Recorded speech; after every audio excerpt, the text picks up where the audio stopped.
Would be. I'm 47. Youngster. I have to be young. I got 3 grandgirls. He's asking about secret wars. Why are they called secret wars? Okay, so I'm sending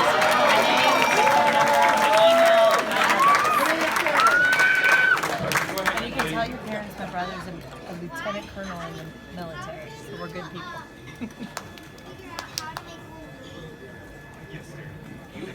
Yeah. Yeah. The question, the question is, she's asking, how did you figure out making Wolverine? He didn't make Wolverine. He did, but this is the thing I tell him. He created everything. So what I assumed happened, while he was creating stuff and wrote stuff down, he stepped out and somebody came in and saw it and said, hey, that's my idea. I didn't create Wolverine. I wish I had. I didn't create Wolverine. I didn't create Deadpool. And I wish I had created those two. And I'm sorry you reminded me of it. Tell me what you like about Deadpool. I like the movie. I like Deadpool. What does that mean, number 7? That's my apartment number. I Or have condo. never heard one of the cleverest lines. I'm Yeah, you just surprised add people number aren't 7. talking about it. You remember That's your Deadpool had some bullets in his hand, and there were like 100 enemies facing him, and he said, "I've only got a few bullets. You'll have to share." To me, that was Oh man, my so brother. clever. That really. They have the hurricane right there. And I didn't write it. Thanks. Is it hitting? It just hit. They sent me. Is he okay? He said he's fine because he's with my grandma and their house is above. So hopefully, I mean they I survived wanted to make hurricane a living. It was a job. And I grabbed it. And I stayed with it until I was able to come here and answer your question. Of all the characters that you created, which one is your favorite? Spider-Man!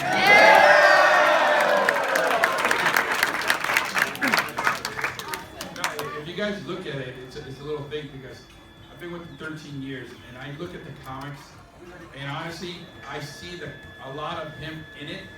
You know, he doesn't say, but he tells me all the time, he says, Max, Yeah, he's always saying, get off the wall, Stan. I just wrote stories to pay my bills. But honestly, the books, the stories, and all of them, you know, there's that personal touch that he puts in, but he didn't realize what he was putting in the story, because I'm pretty sure everybody in here, in some book, relates to something in there. And that's the human side he doesn't get. What do you mean I didn't realize? What do you mean I don't get? It's all part of a subtle campaign to take over the world.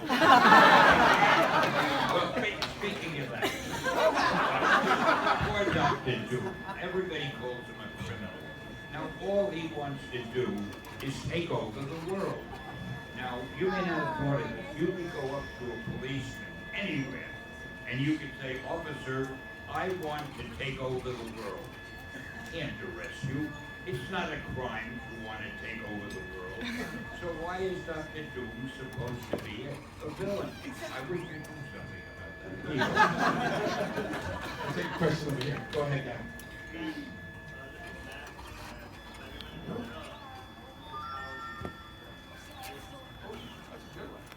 He's asking in regards to Spider-Man, how he is right now with all the superpowers. Is there a power that you could have added afterwards? I think you should have added or so? Everything I do is so personal. I can't think of anything. I think being able to crawl on walls and swing through the city and have super strength, that ought to be enough.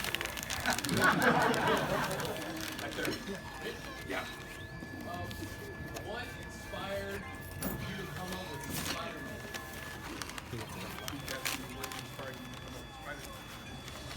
Read. We had a few other superheroes, the Fantastic Four, and I forget what else, maybe the X-Men, I don't know. And my publisher said, hey, they're doing well, why don't you come up with a new one? Spider-Man was born. I went back home and I thought, I gotta come up with a new superhero. What'll I do? Well, when you try to think of a superhero, the first thing you think of is what'll his superpower be? You're trying to think what superpower is there that I haven't seen before. And I saw a fly crawling on a wall. And I thought, wow, what if I could get a hero that could stick to walls like an insect? Well, that's great. But what'll I call him? Insect Man? Nah. Fly Man? Nah. Mosquito Man? And then I got the Spider-Man. It just, Spider-Man sounded dramatic. Then I figured to make him different, I'd make him a teenager, because as far as I knew, there weren't any teenage superheroes. And then, to make him even more different, I said, I'm going to give him a lot of personal problems. So I thought I had a real good idea, and I ran into my publisher's office and told him about it. And he said, Stan, that is the worst idea. He said, you can't call a hero Spider-Man because people hate spiders. You can't make him a teenager. A teenager can only be a sidekick. And you want him to have personal problems? He's supposed to be a superhero.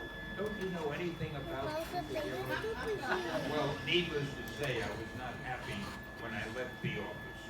But I couldn't get Spider-Man out of my mind. So we were about to discontinue a book. I think it was called Amazing Fantasy or something. When you're discontinuing a book, nobody cares what you put in the last issue because it's being discontinued. So I had Steve Ditko draw up Spider-Man, and I put it in the last issue of Amazing Fantasy, and it went on sale. A month later, the sales figures for all the books came in. All of a sudden, my publisher came running into my office. Hey, Stan, you remember that character Spider-Man of yours that we both liked so much? He said, let's make it a regular series. And that's how Spidey was born.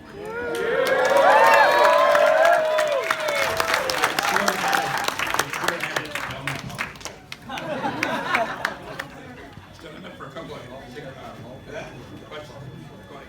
All right, so you know that the Trinity War movie, the first one just ended.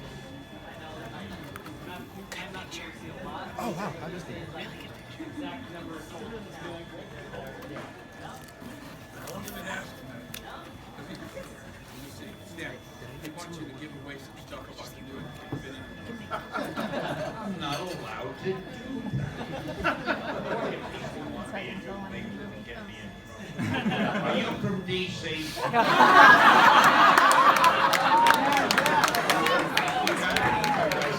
I'll tell you, we were at a convention, and I normally leave him alone. He's up on stage with some moderator. And then some kid asked him, hey Stan, can you tell me about the new Spider-Man movie that you're going to be in? I think it's the one with the lizard at the time. And I heard it and I started running back because I know what was going on. Oh yeah! What happens is I'm doing this and all of a sudden I'm listening to my music and behind me Spider-Man's fighting the lizard. And I'm like, oh my God. Spider-Man. Now, it's a secret. No one's supposed to know about it.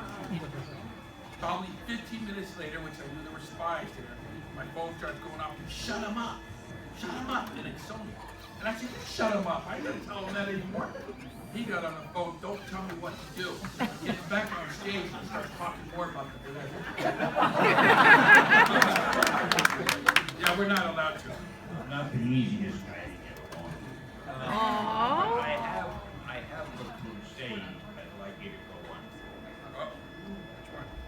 I'm sure you've all seen the word comic book written What's a out. comic book?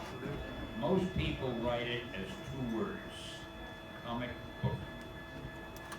Don't ever write it as two words. Don't ever let anyone write it as two words. It's got to be one word. Now you're saying to yourself, why does it have to be one word? Think about it. If you have a comic book, it means you have a funny book. If you have a dull book, it's dull reading. If you have an exciting book, it's an exciting reader. But if you have a comic book, it's a funny book. Comic books aren't supposed to be funny books. Comic book is a word that describes a type of literature that comes in a soft cover, the way it is, and so forth. So it must be called a comic book, one word. So if you ever see anybody spelling comic book as two words, you have my authority to go up to that person and place him under a citizen.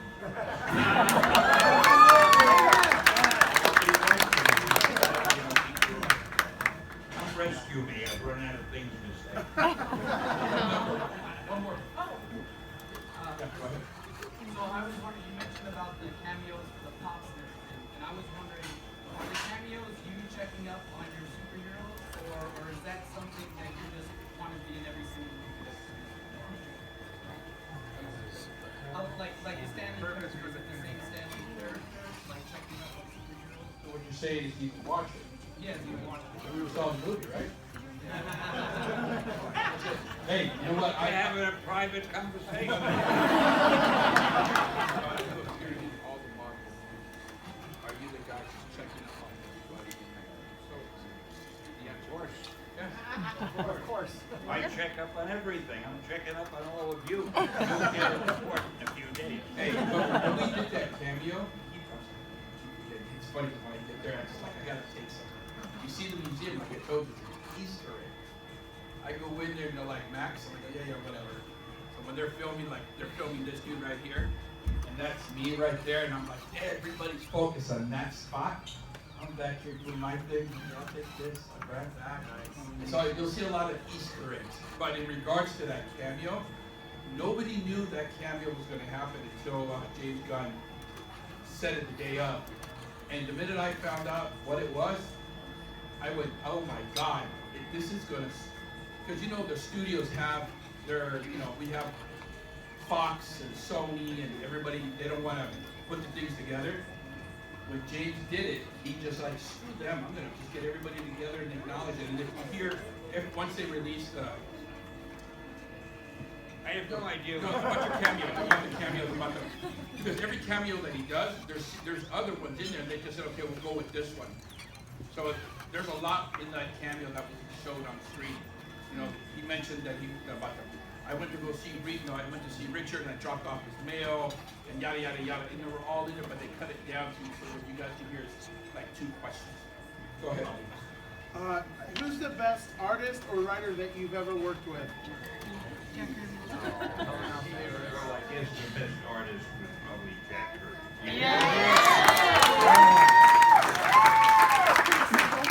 The best writer was me.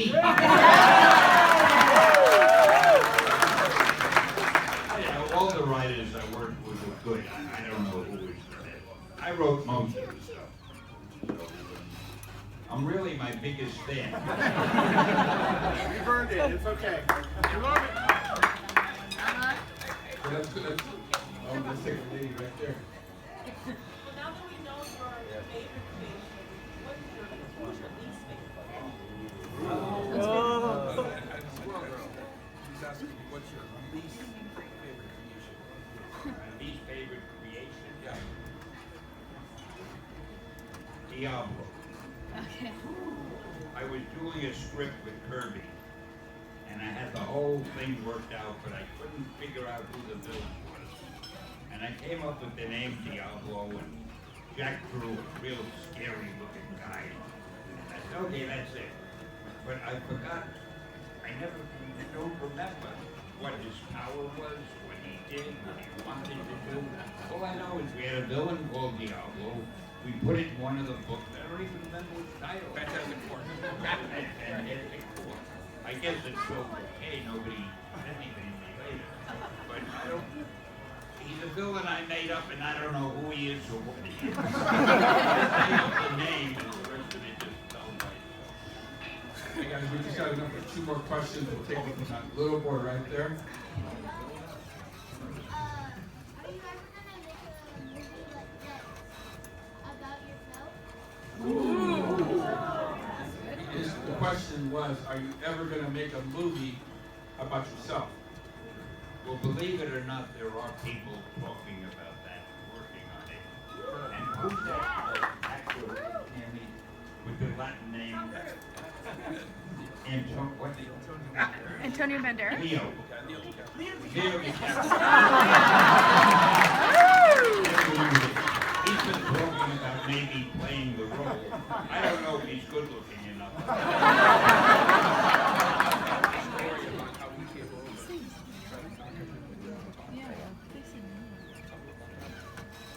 You tell. Hey, so what happened is that Stan, where he lives, that there's like at the time James, the guy that the transporter guy, he lives across the street.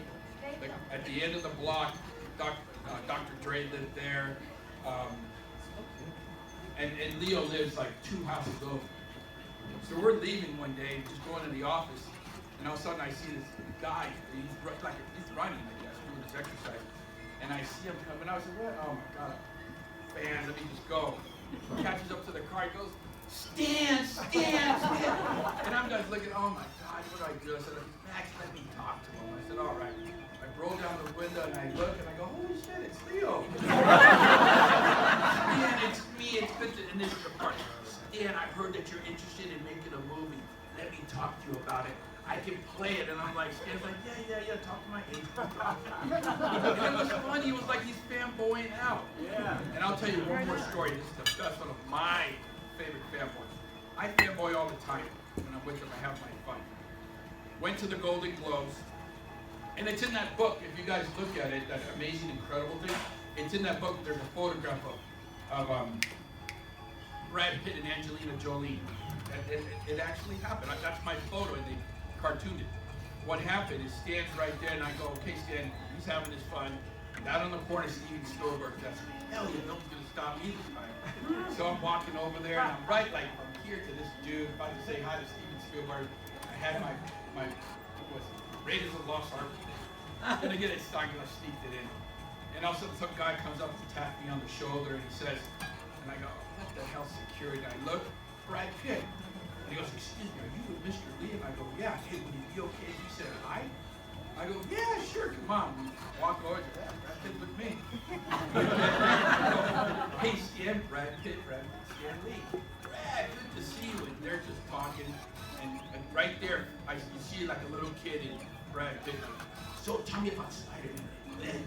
And why did you kill Uncle Ben and yada, yada, yada. And I'm just like with my camera, like, and then the next thing, it's like this. This is Stan and this is Brad. And then all of a sudden, I'm right over here taking the photographs. And then out of that backside, Angelina's coming. And this is the time they were having marital problems. Right. Comes up, and she stands right on this side over here. So this is Brad. And she's like that, and they're just in that conversation. She goes, tugs his little jacket, and she tugs it again. And he looks and tugs it again. And she finally says, honey, aren't you going to introduce me? And Brad just steps back for a second. Stan, this is my wife, Angie. Angie, Stan, blah, blah, blah. So, Stan. It isn't true. It is true. No, the rumor that you may have heard. It isn't true that they had marital problems because Angelina saw me and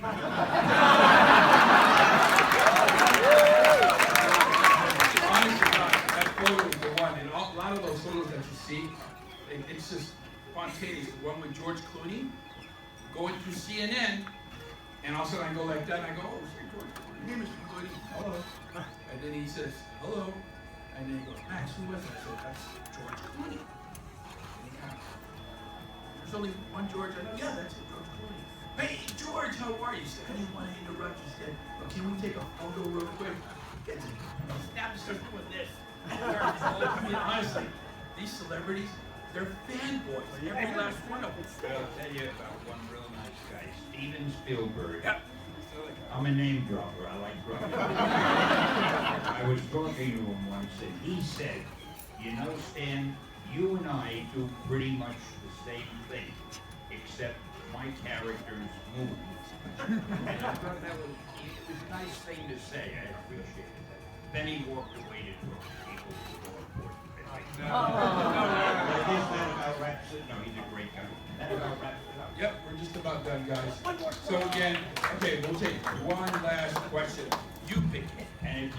I don't really care for you people. I have a 4-hour drive going back home.